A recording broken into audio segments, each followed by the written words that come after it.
Lagos State government restates commitment to advancing empowering women. Federal government moves to improve power supply with $750 million World Bank loan. On the foreign scene, United Kingdom to supply Ukraine with $225 million worth military equipment. And in sports, Nigeria Cricket Federation unveils squad for Women's Under-19 World Cup in Malaysia. Now the details, I am Dele Agadumo. Lagos State Governor Babajide Sanwo-Olu has reaffirmed his administration's commitment to advancing and empowering women, describing them as the pillars of communities, contributing in numerous ways as mothers, entrepreneurs, educators, and leaders. Governor Sanwo-Olu stated this in his keynote address at the 2024 Women's Assembly for Local Government and Local Council Development Areas organized by the Ministry of Women Affairs and Poverty Alleviation, WAPA. The governor, who was represented by the Secretary to the State Government, Bimbola Salo Hunde, described the Assembly as a critical platform for celebrating women's contributions and tackling challenges affecting their well-being. He restated his administration's commitment to prioritizing women through policies and programs aimed at economic empowerment, political inclusion, and grassroots engagement, highlighting initiatives such as skill acquisition programs, microcredit schemes, and entrepreneurial support to foster financial independence among women. The special guest of honor and wife of Lagos State Governor, Babajide Sanwo-Olu, noted that all must stand united in advocating for women's rights and opportunities, ensuring that women, no matter their status and location in the state, are equipped with the tools and resources they need to thrive. Earlier in her welcome address, Commissioner for Women Affairs and Poverty Alleviation, Cecilia Dada, echoed the governor's words, describing the Assembly as a call to action for addressing women's health, economic stability, and political representation. The Lagos State Government, through the Special Offences Mobile Court and the Lagos State Task Force, has warned motorists against traffic violations. The government also warned pedestrians against committing environmental offences and cautioned rebellious motorists who frequently violate the state's traffic laws to desist or face the full consequences of their actions under the law. Attorney General and Commissioner for Justice, Lawal Pedro, made the declaration during a one-day sensitization campaign organized by the Mobile Court and Task Force. Pedro, who reiterated that ignorance of the law is no excuse, highlighted the role of the Mobile Court in handling minor offences, including street trading, environmental nuisances, and improper waste disposal, to decongest regular courts and ensure swift justice. The event, held at Bolade Oshodi, Lagos, had the theme Zero Tolerance for Violation of Traffic Offences, Environmental Offences, and Other Related Matters. The Nigeria Customs Service, NCS, has announced the removal of value-added tax, VAT, on liquefied petroleum gas, also called the cooking gas, and the compressed natural gas, CNG. It also announced 0% import duty on the products. NCS National Public Relations Officer Abdullahi Mewada, in a statement, said this is in alignment with President Bola Tinubu's commitment to enhancing Nigeria's investment climate and increasing domestic gas utilization. The NCS explained that the importers seeking to benefit from these incentives must obtain an import duty exemption certificate from the Federal Ministry of Finance and a letter of support from the Office of the Special Advisor to the President on Energy. Meanwhile, the Presidential Compressed Natural Gas Initiative, PCNGI, has expressed optimism that the current 170 CNG conversion centers in Nigeria will increase to 200 at the end of this month. PCNGI's Chief Executive Officer, Michael Oluwabimi, said the initiative, which has doubled its target for these, helped to hit 500 conversion centers next year. The The centers hit 170 with the inauguration of gas conversion centers at Kano in Abuja. Now to the rest of the stories, the federal government has shifted its focus to the renewable energy sector to enhance supply to the education, health, agriculture, rural communities and transportation sectors. It also said that deploying mini-grids to solve energy access problems in rural communities through the e-Heart project will benefit 80 million Nigerians who are estimated to lack electricity, thereby creating sustainable economies and reducing rural-urban drift in Nigeria. As part of this strategy, the government has also earmarked another $700 million from the African Development Bank to fund the Desert to Power project, which seeks to harness the abundant sunlight in the northern region of the country to generate renewable energy for communities.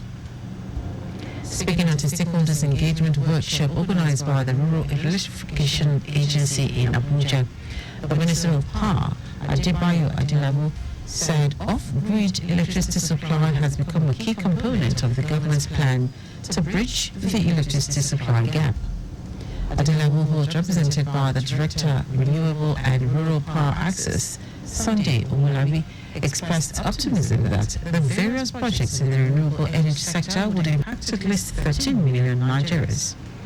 He said the new $750 million loan from the World Bank will help resolve, to an extent, the ongoing challenges in achieving a steady power supply from the national grid.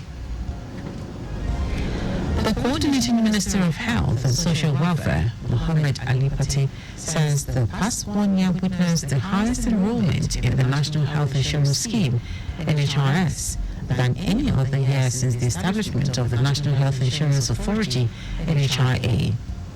Pate stated this at the Ministerial Oversight Committee meeting of the Basic Healthcare Provision Fund, alongside health sector chief executives in Abuja.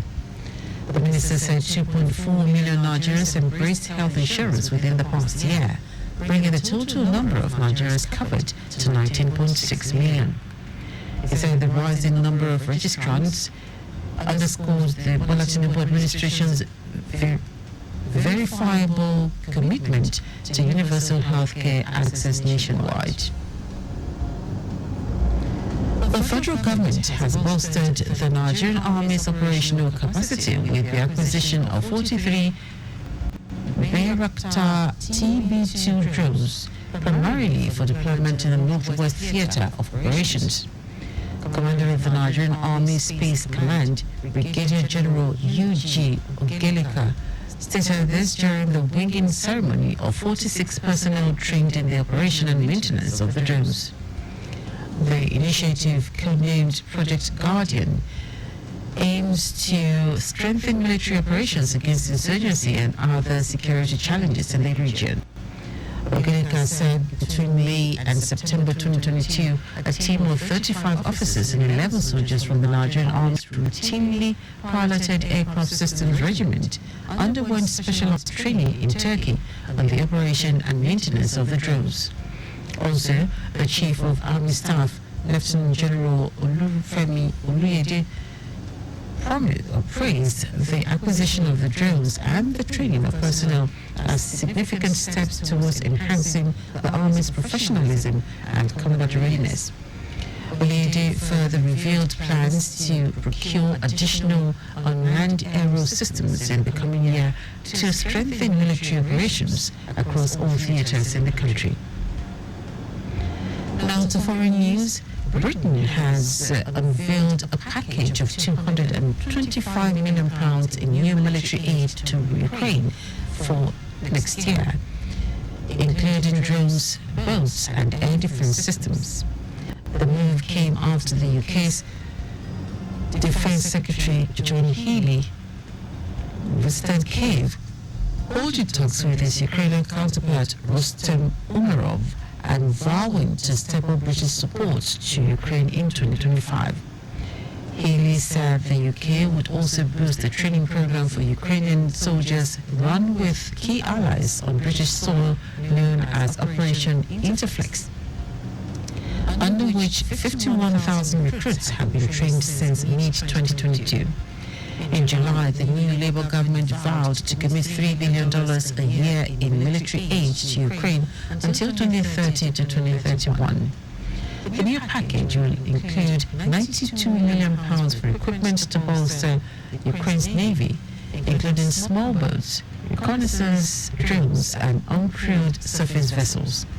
A further £68 million will be used for air defense equipment, including radars and 1,000 counter-drone electronic warfare systems at a cost of £39 million will be supplied to the Ukrainian army. Now, sport. The Nigeria Cricket Federation has announced a strong 15-player squad for the 2025 ICC Under-19 Women Cricket World Cup in Malaysia, 1 month to the start of the tournament. It is an unchanged squad from the qualifiers in Kigali, Rwanda, where Nigeria picked the ticket to the World Cup, which will be hosted by Malaysia from January 18 to February 2, 2025. Captain Lucky Piety will lead 14 other players under the tutelage of Kenyan coach Sarah Bakita, who would be assisted by former Yellow Greens captain Blessing Etim. It is the second time Nigeria will be participating in any Cricket World Cup, the first being the men's under-19 team, who also defied the odds to qualify for their World Cup in South Africa in 2019. The Junior Yellow Greens will play in Group C at the tournament alongside New Zealand, South Africa and Samoa.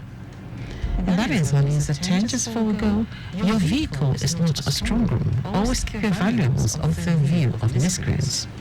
You can follow us on all our various social media platforms: X at Traffic Radio 961, Facebook Lagos Traffic Radio 96.1 FM, Instagram Lagos Traffic Radio 961. Subscribe and watch your news and programs live on YouTube at Traffic Radio 961. You can also visit our website at www.trafficradio961.ng. Did you know that under the Sanwo-Olu administration, 18,000 teachers were trained under Eco Excel?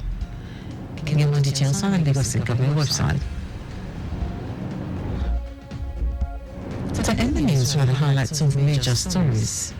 Lagos State Governor Babajide Sanwo-Olu has reaffirmed his administration's commitment to advancing and empowering women, describing them as the pillars of communities, contributing in numerous ways as mothers, entrepreneurs, educators, and leaders. The federal government has stated that it has shifted its focus to the renewable energy sector to enhance supply to the education, health, agriculture, rural communities, and transportation sectors. Also told you that Britain has unveiled a package of £225 million in new military aid to Ukraine for next year, including drones, boats, and air defense systems. And in sports, the Nigeria Cricket Federation has announced a strong 15-player squad for the 2025 ICC Under-19 Women Cricket World Cup in Malaysia, 1 month to the start of the tournament. For contact with the newsroom, send a message to info@trafficradio961.ng. That is the news broadcast compiled by Abiola Fabulagu. I am Dele Agadumo.